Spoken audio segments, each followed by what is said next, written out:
오늘은 사람이 나누지 못할지니라 사람이 나누지 못할지니라는 제목으로 말씀을 나누겠는데요. 오늘 말씀 이제 9절에 하나님이 짝지어 주신 것을 사람이 나누지 못할지니라고 말씀을 예수님이 하시기 때문입니다. 1차적으로요, 이 짝지어 주신 것은요, 우리 부부 관계라고 볼 수 있습니다. 그래서 예수님의 이 말씀은 부부 사이에 이제 이혼이 불가능하다라는 그런 부분들에 대한 것이라고도 볼 수 있고요. 이 의미를 좀 확장시켜 보면요. 저와 여러분들에게 허락하신 그 사람들이 있습니다. 이것은 좀 인간관계에 포함이 되겠죠. 우리에게 허락된 인간관계는요. 나의 거룩을 위하여서 우리가 허락되었기 때문에 네, 이것들에 대하여서도 우리가 이제 회피하지 말고 그 가운데 좀 직면해 가야 되는 부분들이 있다라는 것을 볼 수 있는데요. 예, 그래서 오늘 말씀을 통하여 사람이 나누지 못하는 것이 무엇인지 이것에 대한 그 근본적인 원인을 좀 살펴보겠습니다. 사람이 나누지 못하는 것은요, 첫 번째로 나의 완악함을 보아야 하기 때문입니다. 1, 2절인데요.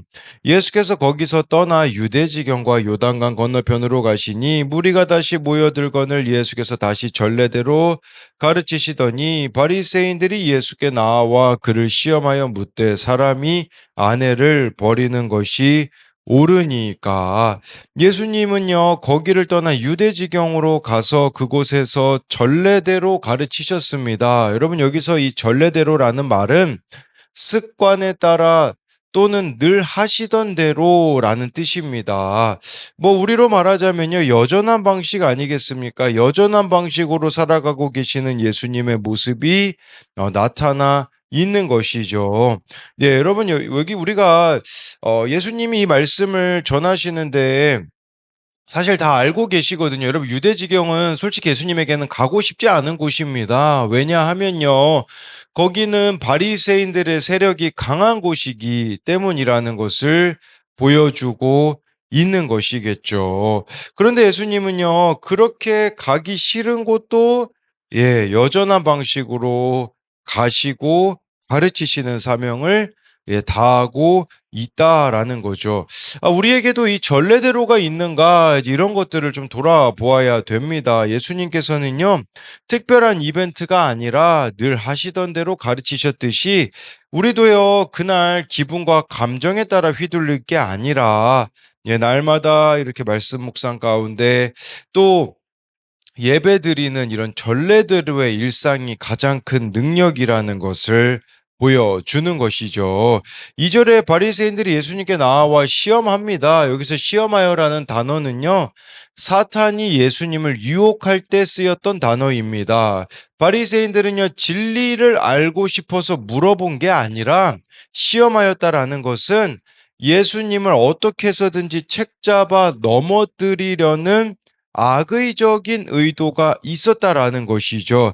즉, 예수님을 곤란하게 만들려고 시험하여 물은 것입니다. 이렇게 시험하여 질문한다라는 것은 자신들이 가지고 있는 고정관념을 또는 자신들이 가지고 있는 정답을 바꾸려는 마음이 없음을 보여주는 겁니다.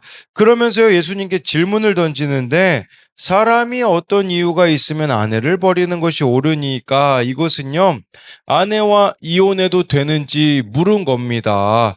왜 바리새인들이 이런 질문을 했을까요? 헤롯 왕의 아들인 여러분 그 헤롯 안티파스가요, 동생 헤롯 빌립의 아내를 빼앗아서 그 헤로디아와 재혼을 했잖아요. 예, 이것을 지적했던 사람이 바로 예수님 오실 길을 준비했던 세례 요한이었는데, 세례 요한은 불륜이 죄라고 지적했다가 감옥에 갇히게 되고, 이후에 목배임을 당하여 죽었잖아요. 그런 목적으로 질문을 한 거예요. 예수님을 죽이려고 한 거죠. 그러니까 예수님을 죽이려고 곤란에 빠뜨리려고 이런 질문을 했다라고 볼 수가 있는데, 여러분, 우리도 이런 바리새인과 같은 마음이 있을 수 있습니다. 그것은 바로 상대방을 죽이고 싶어 하는 마음입니다. 미워하는 마음입니다. 배우자를 죽이고 싶어 하는 마음, 자녀들을 버리고 싶어 하는 마음, 교회에서도 마음에 들지 않는 사람들에 대한 편견을 바꾸고 싶지 않은 마음이 있을 수 있습니다. 그러나 우리가 알아야 되는 것은요, 이게 바로 저와 여러분들이 예수님을 시험하고 있는 모습이다라는 것을 알아야 되는 것이죠. 3절부터 5절을 보면요. 대답하여 이르시되 모세가 어떻게 너희에게 명하였느냐? 이르되 모세는 이혼 증서를 써주어 버리기를 허락하였나이다. 예수께서 그들에게 이르시되 너희 마음이 완악함으로 말미암아 이 명령을 기록하였거니와. 예수님이여 물어보세요. 모세가 어떻게 너희에게 명하였느냐라고 하여서요. 여기서 그랬을 때 이제 4절에 이들의 대답이 이혼 증서 써주어 버리기를 허락하였나이다. 이것은요, 그 모세가 하나님의 영감으로 기록한 신명기 24장 1절을 이들이 인용한 거예요. 제가 가지고 와봤는데요. 신명기 24장 1절에 이런 말씀이 있어요. 사람이 아내를 맞이하여 데려온 후에 그에게 수치되는 일이 있음을 발견하고 그를 기뻐하지 아니하면 이혼 증서를 써서 그의 손에 주고 그를 자기 집에서 내보낼 것이요.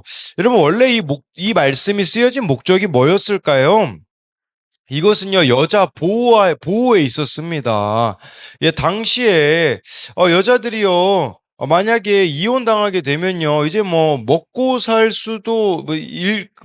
만한 삶이, 불가했거든요. 그러니까 이혼증서를 써줌으로써 이 여자가 살아갈 수 있도록 보호하기 위한 데 목적이 있는데, 그런데 문제는 뭐냐면, 바리새인들은 이걸 이용하고 있는 거예요. 그래서, 예, 이들은 합법적으로 아내를 버릴 수 있는 면죄부로 전락시켰다라고 볼 수가 있습니다. 예, 그래서요, 이 바리새인도요, 예, 샴마이 학파가 있었고 힐렐 학파가 있었거든요. 샴마이 학파는요, 우리로 말하면 좀 그나마 보수적인 학파였고요. 힐렐 학파는요, 조금 진보적이었거든요. 근데 힐렐 학파는요, 이 말씀을 어디까지 확장시키냐? 여러분 아내가요 요리하다가 음식 태우면 그것도 이혼의 사유가 될 수 있다라고 말했던 게 힐레락파 바리새인 중에 힐레락파였다고 하더라고요. 지금 이것을 이렇게 합법적으로 아내를 버릴 수 있는 면죄부로 버렸다라는 것이죠. 그러니까 이 말씀을 왜곡하고 있는 바리새인들의 모습이 나타나 있는 거예요. 우리도 여러분 이 말씀을 내 편한 대로 성경 구절을 가져다가 내 야망과 이기심을 정당화하는 것이죠. 그러면서 성경에 이혼해도 된다 하지 않았냐. 이렇게 나의 이기심을 포장하는 데 말씀을 이용하는 바리새인과 같은 모습이 우리들에게도 있을 수 있다라는 것이죠. 그랬을 때 예수님은요 5절 말씀에 이 바리새인들에게요 너희 마음이 완악함으로 말미암아 이 명령을 기록하였다라는 거예요. 모세가 이혼을 허락한 것은 너희 완악함 때문이지 하나님의 본래 의도가 아니라는 겁니다. 이 완악함은 굳어버린 마음이거든요. 네, 그래서 이것을 여러분들 우리 한번 예를 들어서 자녀와의 관계에 대입해 봅시다. 자녀가 여러분들이 원하는 모습이 아닐 수 있습니다. 그때 이혼과 같이 자녀를 버리시겠습니까? 우리가 버려야 되는 것은요, 배우자나 자녀나 다른 사람이 아니라 바로 나의 완악함이라는 거죠. 완악함은요, 성질이 억세게 고집스럽고 사납다라는 뜻이에요.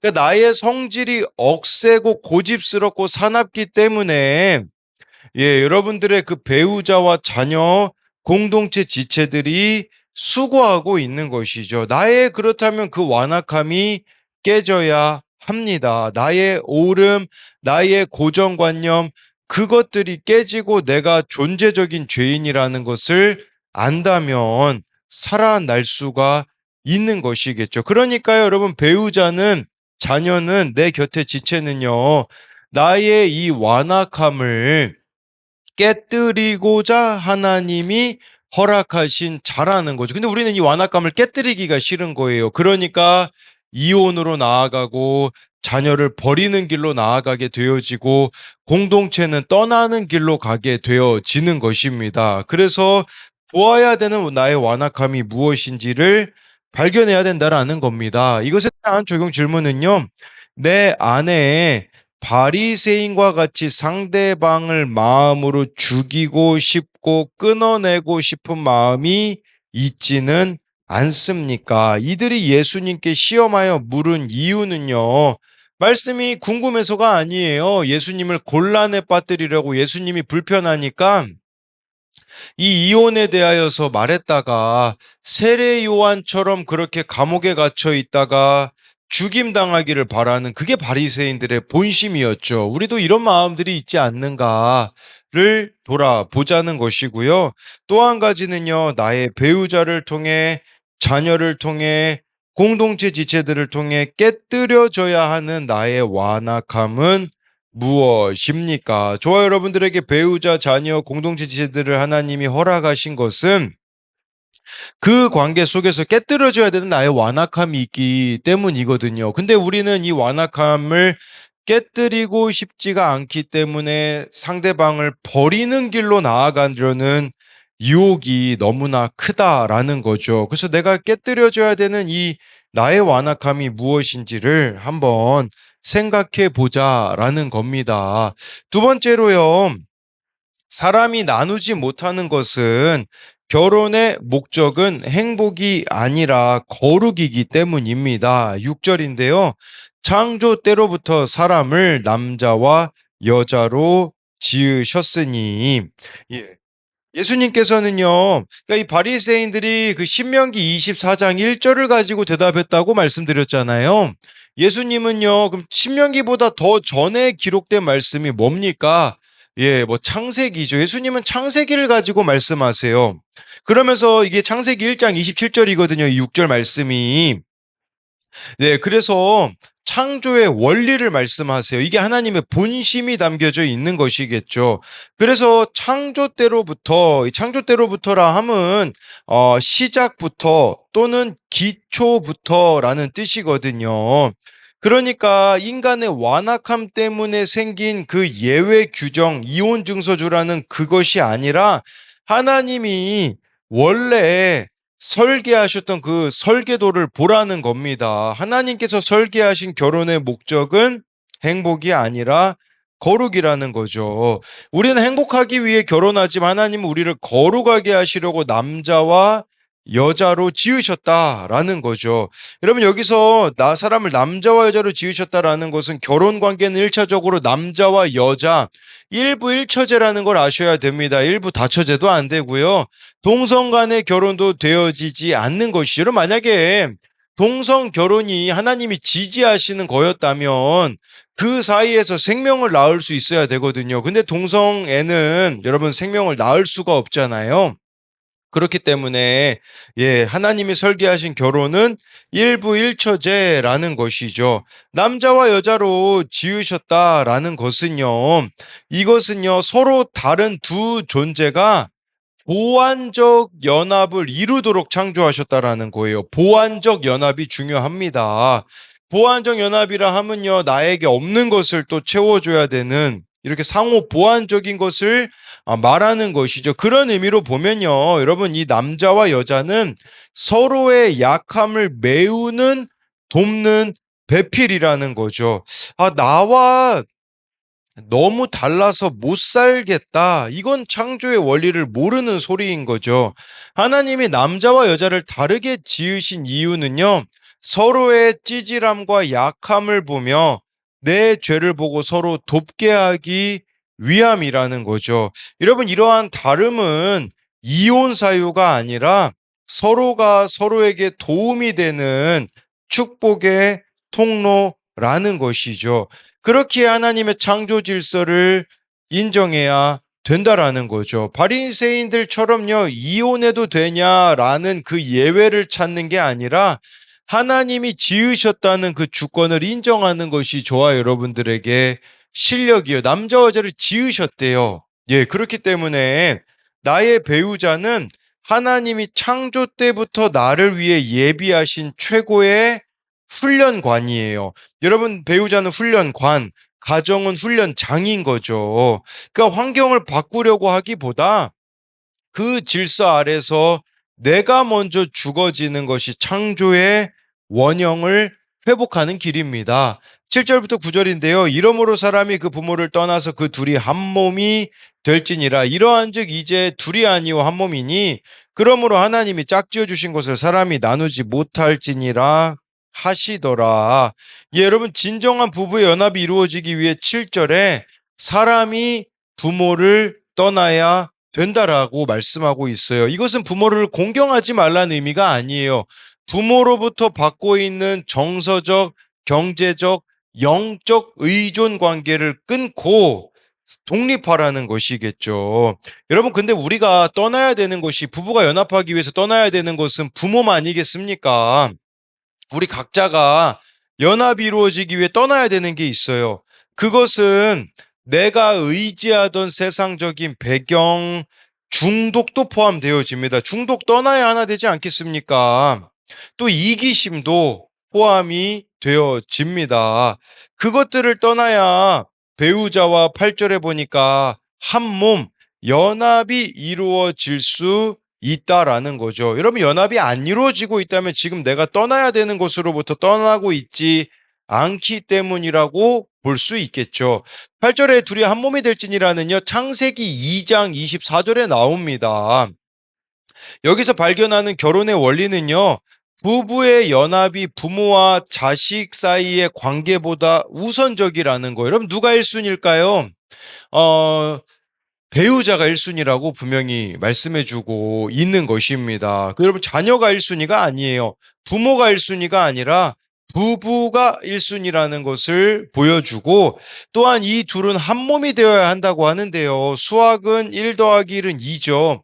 그러나 결혼 관계는요, 1 더하기 1은 1입니다. 무슨 말이겠습니까? 둘이 한 몸을 이루기 위해 각각 서로의 반을 내어주어야 된다라는 거예요. 나의 반을 버리고 상대방의 반을 채우는 거. 그러니까 여러분, 얼마나 이게 고통스럽겠습니까? 나는 내 반을 비우기가 싫어요.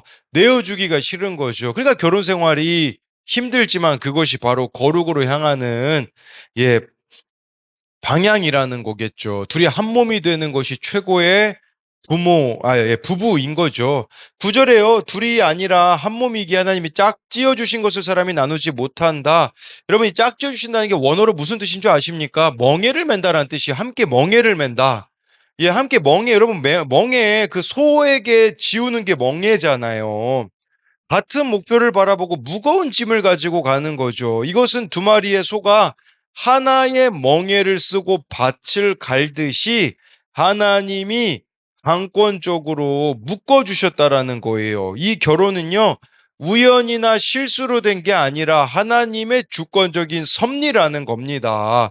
내 안목으로 고른 것 같아도 그 배우자를 통해 정말 내 죄를 보게 하시는 하나님의 구속사적인 섭리가 있음을 인정하는 게 믿음의, 예, 바로 시작이죠. 예, 멍에를 함께 매는 게 최고의 훈련이에요. 여러분, 멍에는 힘들지만 그 멍에 때문에 소가 곁길로 가지 않고 밭을 갈 수 있거든요. 하나님이 묶어주신 배우자라는 멍에가 있기 때문에 내가 교만하지 않고 기도하며 거룩해질 수가 있어요. 나누지 말라는 이 명령은요, 우리를 괴롭히려는 것이 아니라 그 관계를 끝까지 지켜내어 우리 영혼을 구원하시려는 하나님의 사랑이라는 거죠. 근데 여기서 중요한 게 있어요. 그건 뭐냐면, 여러분, 동물들에게 그 멍에를 맬 때 어떻게 매게 할까요? 같은 동물끼리 매게 합니다. 예를 들어서 여러분, 뭐 멍에를 매는데 뭐 소나 다른 동물 이렇게 메우지 않잖아요. 소끼리 메우잖아요. 이게 뭘 말하겠습니까? 신결혼을 말하는 거죠. 믿는 사람끼리 결혼해야 된다라는 거죠. 그러니까 같은 동물끼리 멍에를 매듯이 그런 의미로 우리가 불신 결혼을 해서는 안 된다라는 거죠. 왜 사람들이 불신 결혼을 하겠습니까? 그것은 욕심 때문입니다. 돈과 재력을 보기 때문이고 외모를 보기 때문이라는 것이죠. 그렇게 그러면요, 여러분, 믿지 않는 사람과 내가 교제하고 있다. 그럼 어떻게 되겠습니까? 그 상대방을요, 그 믿음을 확증한 후에 결혼하는 것은 되겠죠. 근데 그것이 확증이 안 된 상태로 그냥 아이, 뭐, 결혼하면 내가 믿으니까 믿겠지. 그런 안일함에 빠져서는 안 된다라는 거예요. 결혼 전에 그 상대방이 믿음이 있음을 확증한 후에야 결혼하게 되어진다면 그것은 신결혼이 되겠지만 그냥 안일한 마음에 내가 믿으니까 배우자도 따라오겠지. 아니라는 것을 아셔야 됩니다. 그래서 이것에 대한 적용 질문은요. 배우자와의 성격 차이나 가치관 차이를 대할 때 지으신 목적, 즉 거룩을 생각합니까? 아니면 나의 불편함, 행복을 먼저 생각합니까? 하나님이 나를 거룩하게 하시려고 붙여주신 상대의 다른 점은 무엇입니까? 여러분, 우리들에겐 이 다른 점이 이혼할 이유가 되겠죠. 근데 그게 아니라는 거예요. 하나님이 나를 거룩하게 하시려고 그 상대의 다름을 허락하셨다. 여러분들의 거룩의 목적, 결혼의 목적은 거룩인가, 행복인가를 묻는 것이죠. 행복이 되면요, 헤어질 이유가 수십 가지가 될 것입니다. 근데 거룩이 목적이 되어진다면 다르겠죠. 또 한 가지는요, 한 몸이 되기 위해 나의 반을 버리고 배우자의 반을 받아들이고 있습니까? 내가 배우자를 용납하지 못하고 마음에서 내쫓기 위해 사용하고 있는 나만의 이혼 증서, 뭐 정죄, 무관심, 비난은 무엇입니까? 여러분, 아까 결혼 관계는 1 더하기 1은 2인데 결혼 관계는 1 더하기 1은 1이라고 했잖아요. 나의 반을 버리고 상대방의 반을 채워가야 되는 거. 그리고 여러분들이 지금 스스로 이혼 증서 쓰고 있지 않는가? 내가 지금 배우자에 대하여서 풀지 않는 마음들, 정죄, 무관심, 비난의 태도로 나아가고 있는 그런 것이 무엇이 있는가를 보자는 겁니다. 오늘 말씀을 요약하면요. 사람이 나누지 못하는 것은 첫 번째는요.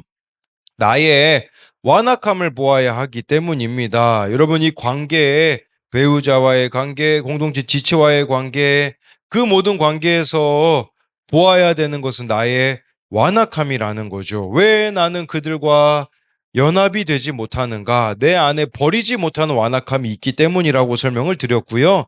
사람이 나누지 못하는 것은 두 번째로 결혼의 목적은 행복이 아니라 거룩이기 때문입니다. 나의 거룩을 위하여서 하나님이 허락하신 배우자, 자녀, 공동체 지체들이 있다라는 것을 기억하는 여러분들이 되었으면 좋겠습니다. 기도하겠습니다. 살아계신 하나님, 오늘 말씀에 이 바리새인들은 예수님께 나와 시험하여 묻습니다. 그러면서 아내를 사람이 버리는 게 옳으니까를 묻는 것은 이들은 마음에 예수님을 죽이고 싶은 마음이 있었기 때문입니다. 미워하고 있었기 때문에 어떻게 해서든지 예수님이 곤란해질 상황을 만들어내고 있는 바리새인의 모습을 봅니다. 우리도 마찬가지로 정말 내 마음에 미운 사람이 있습니다. 한편으로는 예수님께 무관심한 상태도 미움이라고 볼 수가 있는데, 이런 모습들이 있다면 정말 우리들 가운데 돌이켜줘야 되는 것들이 무엇인지 가르쳐 주옵시고 그 미운 마음들을 버리게 하여 주옵소서. 또한 오늘 말씀에 하나님께서 나에게 배우자를 허락하신 것은 결혼의 목적이 바로 행복이 아니라 거룩이기 때문이라고 합니다. 이 거룩해지기 위하여서는 정말 나의 반을 버려야 됩니다. 그런데 우리는 이 반을 버리는 것이 너무나 어렵기에 그냥 결혼 관계를 깨려고 합니다. 나의 완악함을 버리지 못하고 있기에 이 관계들을 내 마음대로 정리하려고 하는데, 그것이 아니라 하나님께서 우리들에게 짝지어 주신 것이라는 것을 기억함으로써 정말 나의 반을 버리고 상대방의 반을 채우며 또 짝지어 주신 것 같은 멍에를 매며 거룩의 길로 나아가는 그 은혜가 있을 수 있게 하여 주실 것을 믿으며 살아계신 예수님 이름으로 기도드립니다. 아멘.